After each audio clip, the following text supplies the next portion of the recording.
Finally, Samsung telah pun melancarkan flagship paling penting diorang untuk tahun ni, iaitu Galaxy S23 Ultra dengan reka bentuk yang memang hampir sama je macam previous model, iaitu Galaxy S22 Ultra. Masih dengan iconic shape macam Galaxy Note, menyokong S Pen dan juga rekaan lensa kamera yang tak ada bonggol dah. So secara fizikalnya, apa yang membezakan antara model lama dan juga model baru ni adalah pilihan warna baru, iaitu warna lavender dan juga ada warna hijau yang bagi aku nampak very dark, ala-ala macam midnight green untuk iPhone dah. Aku boleh katakan ini adalah iconic design untuk Galaxy S series yang mungkin kalau korang tengok phone ni, korang tahu ini adalah phone Samsung instead of a brand Android lain. Kalau kita tengok lebih kurang sama je design dia. Sekarang ni kau nampak yang flagship Android dah ke arah kepada symmetrical design kamera dengan bonggol yang sangat-sangat besar. Pada bahagian tengah tu ala-ala macam Huawei Mate 50, apa lagi, Xiaomi 12S Ultra, Vivo X90 dan banyak lagi smartphone Android sekarang ni dah ke arah bonggol kamera yang besar dekat bahagian tengah dan juga lensa kamera. But untuk Samsung tahun ni, dia masih kekalkan identiti dia sendiri yang kita perasan ini adalah identiti untuk phone Samsung. So, that's why Samsung masih kekalkan rekaan yang aku rasa tidaklah terlalu nampak outdated sangat.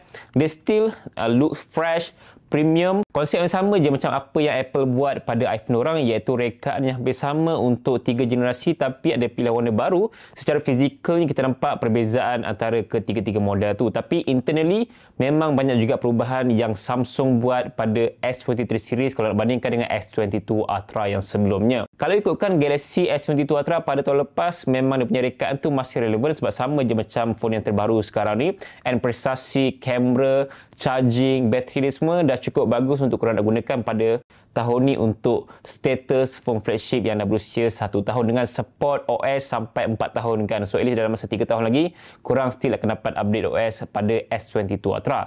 Tapi untuk Galaxy S23 Ultra aku nampak dia lebih kepada penambahbaikan untuk diorang memfokuskan lebih kepada software optimization yang lebih matang dan juga upgrade kepada spesifikasi yang sedia ada macam kebolehan kamera, dia punya display. Cuma internally banyak juga upgrade yang korang semua perlu tahu dan mungkin juga korang tak perasan bahawa ini adalah upgrade yang paling penting yang Samsung buat pada flagship premium terbaru diorang ni. First upgrade yang memang aku harapkan daripada dulu lagi dan juga aku excited sekali dengan Galaxy S23 Ultra adalah pada bahagian display screen dia.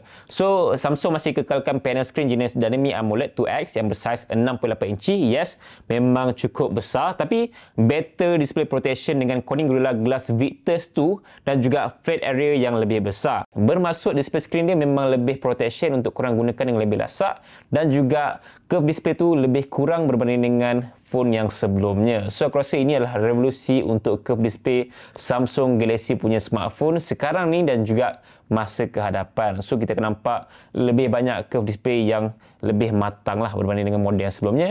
Kalau kita tengok balik masa awal dulu, S6H memang teruk gila curve display dan juga ada kegunaan dia lah pada bahagian curve tu sendiri. But sekarang ni aku nampak macam kurang keperluan dan juga lebih kepada fashion ataupun kosmetik lah untuk nampak lebih premium berbanding dengan yang tak ada curve dan juga flat saja. But in the same time, kalau rosak tu memang costing dia lebih mahal lah berbanding dengan flat display. So that's why aku rasa better tak ada. Kalau ada pun okey, tapi perlu buat macam Samsung buat sekarang ni. Sebab aku memang prioritikan flat display actually. But antara phone curve display yang aku boleh pakai sekarang ni macam Google Pixel 7 Pro. Dan kalau bandingkan dengan Samsung Galaxy S23 Ultra ni, memang dia punya curve pada Samsung lebih kurang berbanding dengan Pixel 7 Pro. Satu perkara lagi aku perasan dengan dia punya display yang makin dikurangkan pada bahagian curve tu. So pada bahagian tepi kalau korang pegang smartphone ni memang rasa lebih tebal sikit dan juga dia punya bahagian tepi tu rasa lebih flat lah, membuatkan smartphone ni lebih bulky, grip dan juga tak rasa nipis pada bahagian tepi dia. So dia punya feels ala-ala macam Vivo X90 Pro sikit tapi tepi dia lebih flat, dia tak ada curvy shape dah. So itu something yang aku rasa memang lebih selesa lah berbanding dengan model sebelumnya ataupun phone dengan curve display yang lain. So dia ada satu feels yang memang best gila pegang smartphone ni dan of course berat lah kan. Bercakap mengenai apresiasi, pada tahun lepas Samsung dah mula bagi chip Qualcomm pada phone flagship premium diorang iaitu Snapdragon 8 Gen 1 dan kali ni Samsung masih kekalkan chip Qualcomm pada Galaxy S23 series iaitu chip Qualcomm Snapdragon 8 Gen 2 for Galaxy. So memang custom dan juga dedicated khas untuk phone flagship Samsung ni saja. So korang takkan jumpa chip ni pada phone Android lain. Apa yang special dengan chip terbaru ni? Aku tak boleh nak cakap apa-apa lagi sebab yelah aku tak gunakan lagi untuk nak test performance dia, dan aku akan buat review nantilah dalam next video. But apa yang Samsung katakan untuk chip yang terbaru ni, diorang ada upgrade in terms of dia punya GPU berbanding dengan model lama. CPU 34% lebih bagus dan juga NPU AI Engine 49% lebih bagus. In terms of dia punya vapor chamber pula, Samsung mengatakan bahawa dia punya kebesaran tu lebih besar dalam 2.1 lah. Aku rasa cukup besar untuk kurangkan kepanasan, dan juga pada bahagian bateri Samsung masih kekalkan kapasiti 5000 mAh, memang dah cukup besar untuk korang nak gunakan dalam sehari, dan masih dengan fast charging yang sama je macam Galaxy S22 Ultra. No significant changes untuk dia punya bahagian fast charging ataupun bateri, but paling penting sekali adalah performance better daripada previous model dengan chip yang memang custom untuk Galaxy S23 series ni. Seterusnya untuk kamera, Samsung masih kekalkan position 4 kamera yang sama, cuma upgrade terbesar dia adalah untuk kamera utama sekarang ni menggunakan 200 megapiksel, dan ini adalah phone pertama Samsung yang menggunakan sensor sebesar itu. Tapi bukannya pertama di dunia untuk smartphone lah. Sebelum ni kita ada Xiaomi 12T Pro dan juga ada daripada Motorola, dan aku boleh katakan ini antara model yang terawal jugalah yang menggunakan sensor kamera sebesar itu yang akan memberikan details yang lebih baik untuk gambar tu lah. But untuk sensor yang lagi tiga tu menggunakan dual telephoto 10 megapiksel dan juga satu lagi ultra wide 12 megapiksel. Cuma untuk selfie kamera dia ada downgrade sikit lah. Untuk sebelum ni menggunakan 40 megapiksel, tapi sekarang ni menggunakan 12 megapiksel selfie kamera saja yang masih mampu merakam video sehingga 4K 60fps. Apapun aku akan cuba nanti kamera selfie dan juga kamera utama dia. But apa yang aku dah test lagi dengan kamera 200 megapiksel dia, memang dia punya shutter tu agak perlahan sikit untuk processing lepas aku ambil gambar.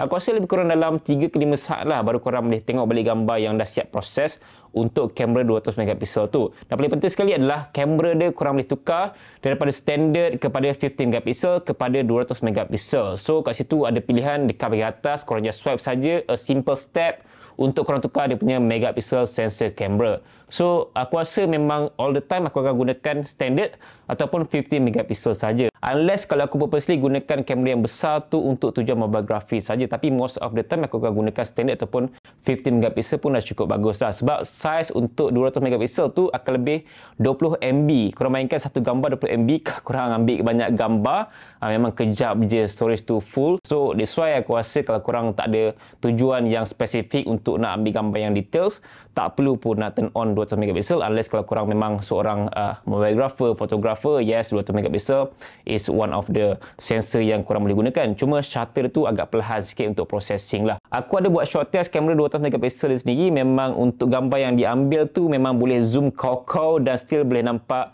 every detail, texture, step tulisan dan juga objek tu.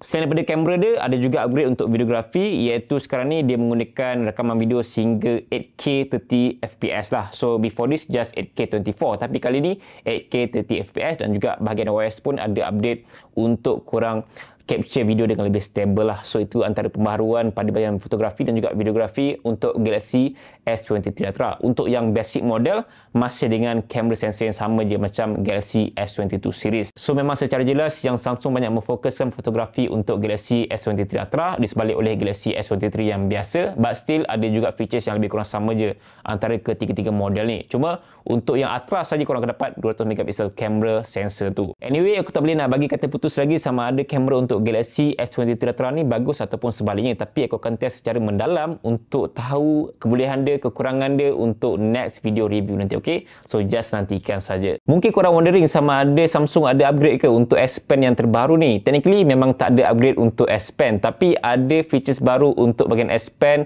pada One UI 5.1 untuk Galaxy yang terbaru ni. So korang just boleh tulis saja dekat bahagian search bar pada aplikasi Samsung ataupun Google, dan automatically tulisan tu akan bertukar kepada words. So dia lebih kurang macam korang tulis dekat bahagian notes lah, dia akan bertukar kepada words.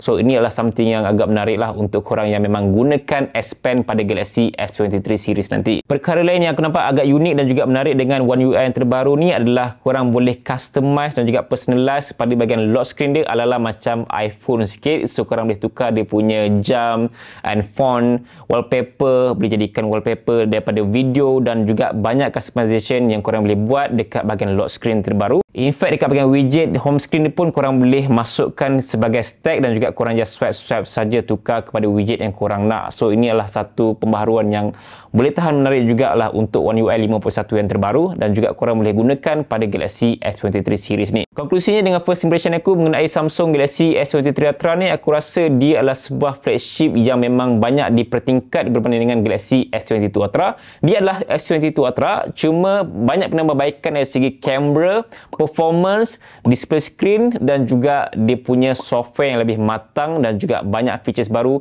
dengan integration S Pen tu sendirilah. Aku rasa kalau korang pengguna Galaxy S21 dan juga ke bawah, memang Galaxy S23 Ultra ni adalah pilihan yang tepat untuk korang upgrade, unless kalau korang gunakan S22 Ultra mungkin kurang sesuai untuk upgrade kepada Galaxy S23 Ultra, unless kalau korang memang ada bajet yang besar dan juga perlukan performance yang lebih baik, display screen yang lebih rasa selesa dengan curve yang lebih kurang dan juga dia punya kamera yang lebih improve untuk bahagian fotografi itu sendirilah. So itu saja sedikit sebanyak aku punya first impression dengan Galaxy S23 Ultra. Kalau korang ada sebarang pertanyaan, korang just tinggalkan saja dekat bawah komen. InsyaAllah aku akan cuba jawab dalam next video review nanti mengenai Galaxy S23 Ultra terbaru ni. Okay?